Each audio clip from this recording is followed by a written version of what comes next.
नमस्कार साथियों, एक बार फिर से स्वागत है आप सभी का जेएस फाउंडेशन यूट्यूब चैनल पर।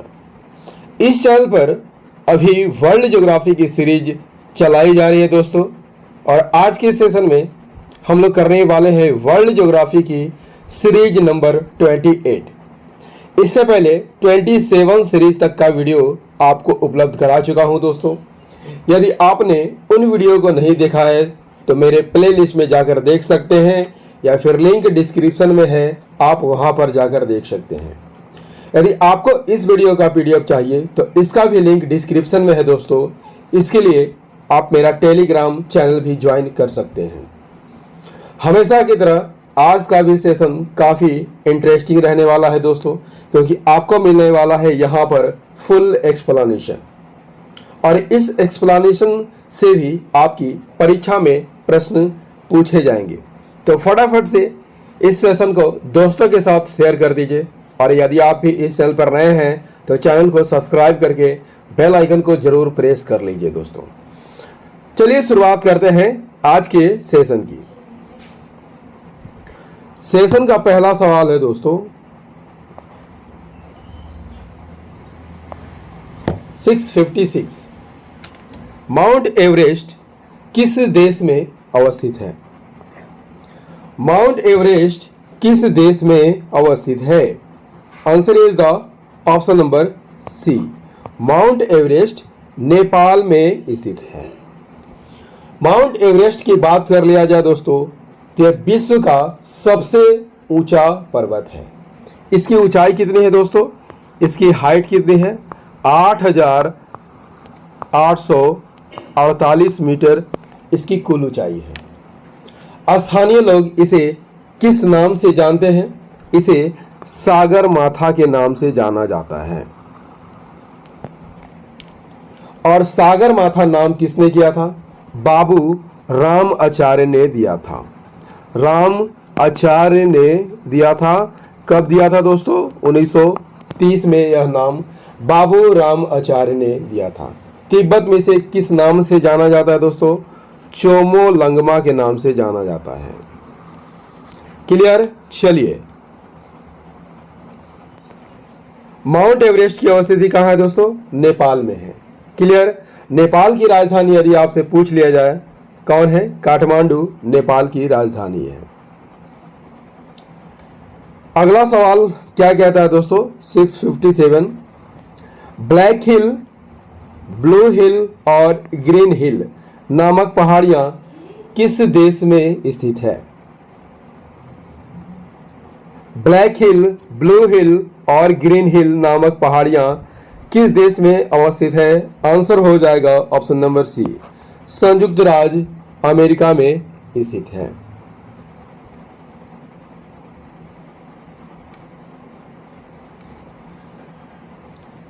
नेक्स्ट क्वेश्चन 658 क्या कहता है दोस्तों?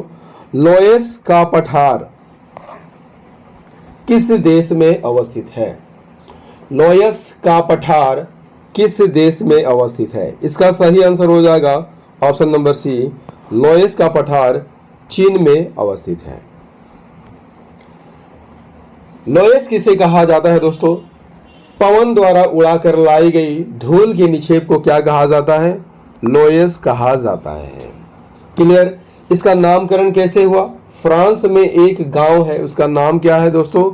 लोएस, और इसी गांव के आधार पर इसे इस मिट्टी का क्या नाम दिया गया है? लोएस नाम दिया गया है।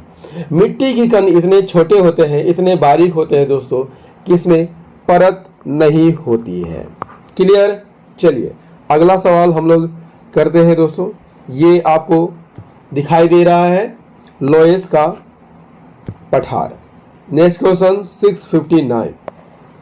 निम्नलिखित में से कौन सा पर्वत जर्मनी में अवस्थित है? कौन सा पर्वत जर्मनी में अवस्थित है? Answer is the option number A, black forest Germany में अवस्थित है। ब्लैक फॉरेस्ट कहाँ स्थित है दोस्तों? साउथ ईस्ट जर्मनी में स्थित है। साउथ ईस्ट जर्मनी में स्थित है। क्लियर? और इसका सबसे ऊंचा शिखर कौन है? इसका सबसे ऊंचा शिखर फेल्डबर्ग है। फेल्डबर्ग इसका सबसे ऊंचा शिखर है। इसकी ऊंचाई कितनी है? 1493 मीटर इसकी कुल ऊंचाई है। ब्लैक फॉरेस्ट की बात कर लिया जाए दोस्तों, तो यहीं से आपका डेन्यूब नदी का उद्गम होता है। डेन्यूब नदी गिरती कहाँ है दोस्तों? काला सागर में गिरती है। काला सागर में डेन्यूब नदी जाकर गिरती है। क्लियर? यदि आपसे पूछ लिया जाए दोस्तों कि कील नहर किस देश में स्थित है?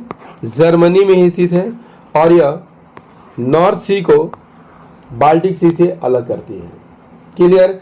जर्मनी की राजधानी कहाँ है दोस्तों? जर्मनी की राजधानी बर्लिन में है। सारी बातें क्लियर हो गई होगी। चलिए बढ़ते हैं नेक्स्ट क्वेश्चन की ओर।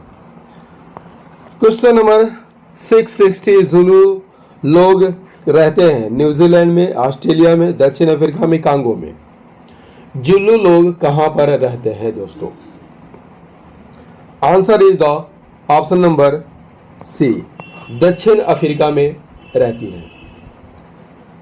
दक्षिण अफ्रीका की बात कर लिया जाए दोस्तों, तो अफ्रीका के दक्षिण में स्थित एक देश है। इसके उत्तर में आपको देखने को मिलता है नामीबिया, बोत्सवाना, जिम्बाब्वे। उत्तर पूर्व में मोजाम्बिक और स्वाजीलैंड देखने को मिलता है। इसके बीच में एक देश है दोस्तों लेसोथो, जो कि पूरी तरह दक्षिण अफ्रीका से घिरा हुआ देश है। अफ्रीका की बात कर लिया जाए तो इसकी 3 राजधानियां हैं दोस्तों। प्रिटोरिया, प्रिटोरिया क्या है दोस्तों? प्रिटोरिया कार्यपालिक राजधानी है। ब्लॉमफोंटेन न्यायिक राजधानी है। जबकि केप टाउन दोस्तों कैसी राजधानी है? विधायी राजधानी है। जोहान्सबर्ग की बात कर लिया जाए दोस्तों, तो दक्षिण अफ्रीका का सबसे बड़ा नगर है और किस लिए प्रसिद्ध है? स्वर्ण उत्पादन के लिए प्रसिद्ध है। क्लियर? चलिए अगला सवाल का आंसर कीजिए। अगला सवाल क्या कहता है? कोटोपैक्सी कहाँ स्थित है? कोटोपैक्सी कहाँ पर स्थित है दोस्तों? Answer is the option number D, Cotopaxi Ecuador में स्थित है। इसकी ऊंचाई कितनी है दोस्तों? कोटोपैक्सी की ऊंचाई कितनी है? कोटोपैक्सी की ऊंचाई कितनी है? 5897 मीटर इसकी कुल ऊंचाई है। किस पर्वतमाला में स्थित है? एंडीज पर्वतमाला में स्थित है।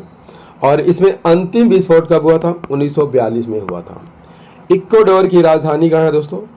इक्वाडोर की राजधानी क्वेटो है।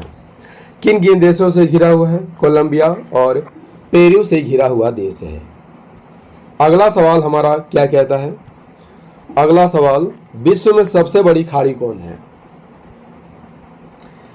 विश्व में सबसे बड़ी खाड़ी कौन है दोस्तों? Answer is the option number C, Mexico की खाड़ी विश्व में सबसे बड़ी खाड़ी है। मैक्सिको की खाड़ी यानी gulf of Mexico United state, Cuba और मैक्सिको से घिरा हुआ एक खाड़ी है। इसका क्षेत्रफल कितना है? 16 लाख वर्ग किलोमीटर इसका क्षेत्रफल है। इसका सबसे गहरा स्थान कौन है दोस्तों? 6 सीवी इसका सबसे गहरा स्थान है। इसकी गहराई कितनी है? 4384 मीटर यह गहरा है। मिसिसिपी नदी यहीं पे आपको गिरती है। कहाँ गिरती है? गल्फ ऑफ मैक्सिको में। क्लियर? चलिए नेक्स्ट क्वेश्चन हमारा क्या कहता है? 663, निम्नलिखित में से कौन जल डमरू मध्य अंतरराष्ट्रीय तिथि रेखा के सर्वाधिक निकट है? कौन सी जल संधि है दोस्तों जो अंतरराष्ट्रीय तिथि रेखा के सर्वाधिक निकट है? Answer is the option number B, Bering जल डमरू मध्य अंतरराष्ट्रीय तिथि रेखा के सबसे नजदीक है।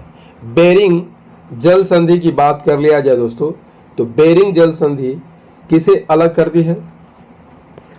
चुक्सी सागर को बेरिंग सागर से अलग करती है। चुक्सी सागर किसका भाग है? आर्कटिक ओशन का भाग है, जबकि बेरिंग सी किसका भाग है दोस्तों? नॉर्थ पैसिफिक ओशन का भाग है। बेरिंग जल संधि यदि आपसे पूछ लिया जाए दोस्तों, किन्हें अलग करता है? रूस के साइबेरिया को किससे अलग करता है? अमेरिका के अलास्का से अलग करता है। क्लियर? चलिए अगला सवाल हम लोग कर लेते हैं। चूना पत्थर का कायांतरित रूप क्या है? संगमरमर, स्लेट, ग्रेनाइट या क्वार्टजाइट? चूना पत्थर का कायांतरित रूप क्या है दोस्तों? Answer is the option number A, संगमरमर चूना पत्थर का कायांतरित रूप है। क्लियर? चूना पत्थर के कायांतरण से यह संगमरमर बनता है। संगमरमर की बात कर लिया जाए तो कैल्शियम कार्बोनेट को ही संगमरमर कहा जाता है। इसका यूज क्या है? इसका यूज क्या है दोस्तों? इसका यूज फर्श बनाने में किया जाता है। क्लियर? चलिए नेक्स्ट क्वेश्चन 665, उमियाक क्या है? मध्य एशिया में निवास करने वाली एक जनजाति है। अंटार्कटिका में बर्फीला तूफान है। एस्किमो लोगों द्वारा शिकार में प्रयुक्त नौका है, या ऑस्ट्रेलिया में निवास करने वाली एक जनजाति है? फटाफट से आंसर को कीजिए। उमियाक क्या है? Answer is option number C, Eskimo लोगों द्वारा शिकार में प्रयुक्त नौका का नाम है। क्लियर? एस्किमो की बात कर लिया जाए दोस्तों तो एस्किमो का अर्थ क्या होता है? कच्चा मांस खाने वाला, इसका अर्थ होता है। क्लियर?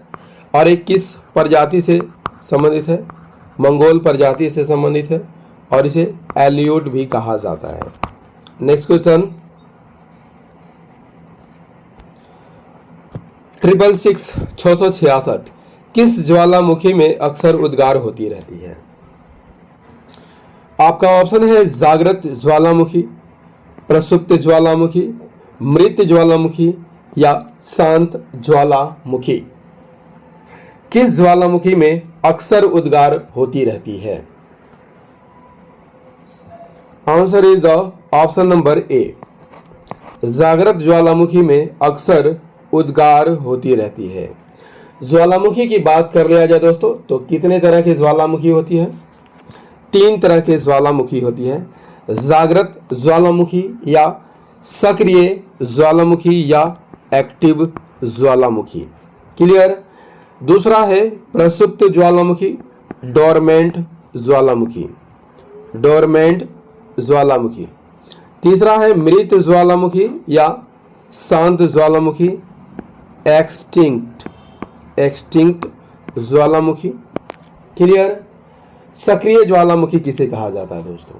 वैसे ज्वालामुखी जिनसे समय समय पर विस्फोट होते रहता है, क्या कहलाता है दोस्तों?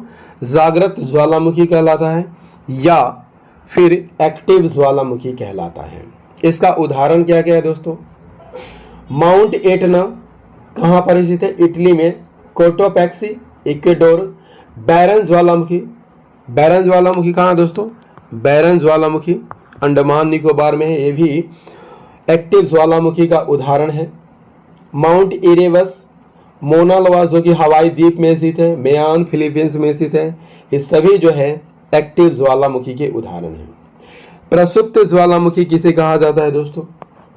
वैसे ज्वालामुखी जिसमें लंबे समय से विस्फोट नहीं हुआ हो लेकिन कभी भी सक्रिय हो सकते हैं, जैसे जापान का फ्यूजियामा कैसा ज्वालामुखी है? प्रसुप्त ज्वालामुखी है। इटली का विसुवियस और अंडमान निकोबार का नारकोंडम ज्वालामुखी, ये सभी जो है प्रसुप्त ज्वालामुखी के उदाहरण हैं। मृत या शांत ज्वालामुखी कहते हैं, किसे कहते हैं? ऐसे ज्वालामुखी जिनसे लंबे समय से कोई उद्गार नहीं हुआ हो और न ही होने की संभावना हो दोस्तों, उसे शांत ज्वालामुखी या मृत ज्वालामुखी कहा जाता है। किलिमंजारो कैसा ज्वालामुखी पर्वत है दोस्तों? किलिमंजारो मृत ज्वालामुखी का उदाहरण है। म्यांमार का पोपा, ये भी कैसा है? मृत ज्वालामुखी है। ईरान का देवबंद, ये सभी जो है दोस्तों मृत ज्वालामुखी के उदाहरण हैं। क्लियर।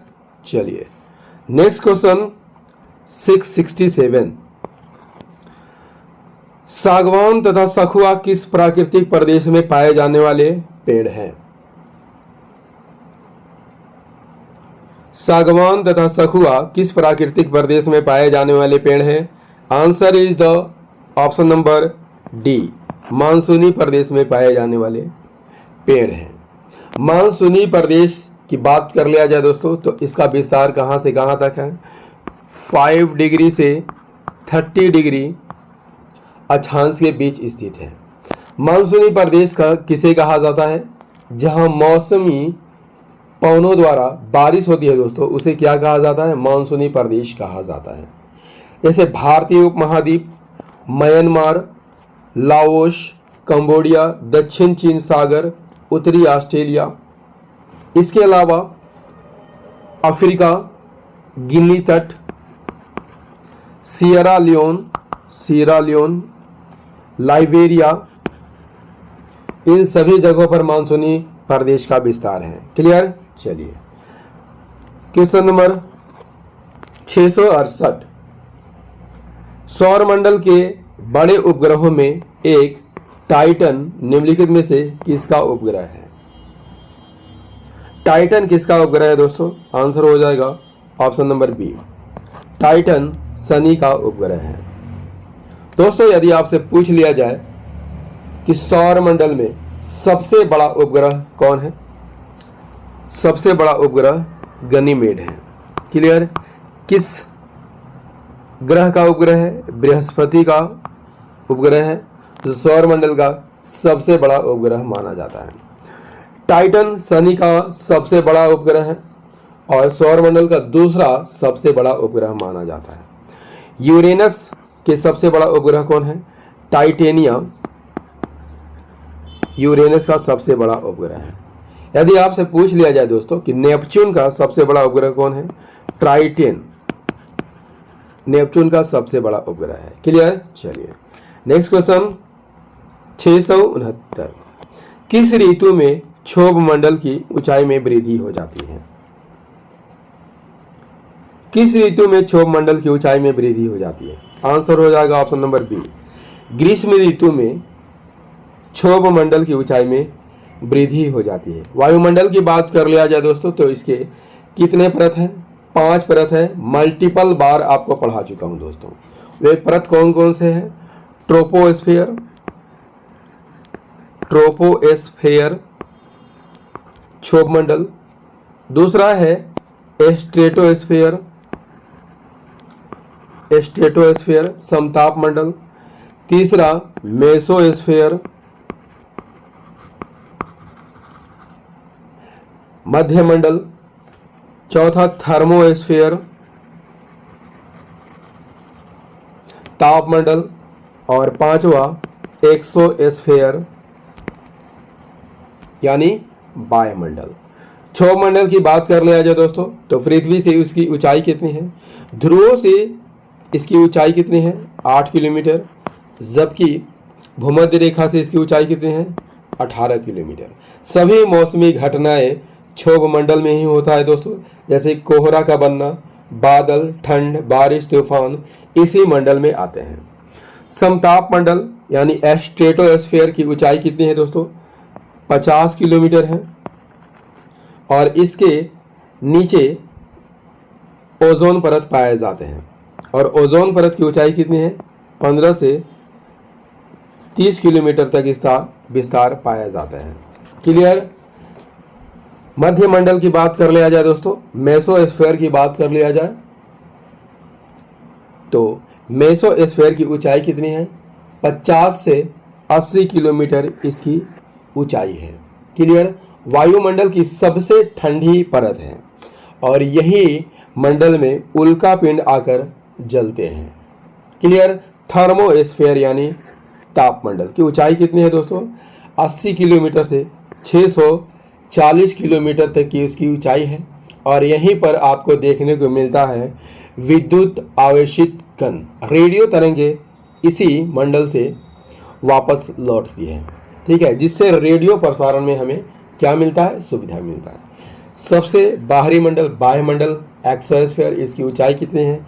640 से 10,000 किलोमीटर, यह अंतरिक्ष में विलीन हो जाती है दोस्तों, और इसमें हीलियम और हाइड्रोजन गैस की प्रधानता होती है। आई होप सारी बातें क्लियर हो गई होगी दोस्तों। चलिए देखते हैं नेक्स्ट क्वेश्चन। इस सेशन का अंतिम प्रश्न है दोस्तों 670, कौन सा ग्रह सर्वाधिक गैसों से घिरा हुआ है? तो सर्वाधिक गैसों से घिरा हुआ कौन है दोस्तों? Answer is the option number C, Uranus सर्वाधिक गैसों से घिरा हुआ ग्रह है। क्लियर? सूर्य से दूरी के क्रम में यह कितने नंबर पर आता है? 7वें नंबर पर आता है। व्यास के आधार पर देखा जाए तो इसका स्थान 3रे नंबर पर आता है। ठीक है, इसकी खोज किसने की थी? विलियम हर्शल ने इसकी खोज की थी। कब की थी? 1781 में की थी। ठीक है, और यह गैसीय पिंड है दोस्तों। वर्ल्ड ज्योग्राफी का सीरीज नंबर 28 आपको कैसा लगा कमेंट करके जरूर बताइएगा। यदि सेशन पसंद आया हो दोस्तों तो इसे लाइक कर दीजिएगा, दोस्तों के साथ शेयर कर दीजिएगा, और यदि आप भी इस चैनल पर नए हैं तो चैनल को सब्सक्राइब करके बेल आइकन को जरूर प्रेस कर लीजिएगा। मिलते हैं अगले सेशन में सीरीज नंबर 29 में। तब तक के लिए जय हिंद, धन्यवाद।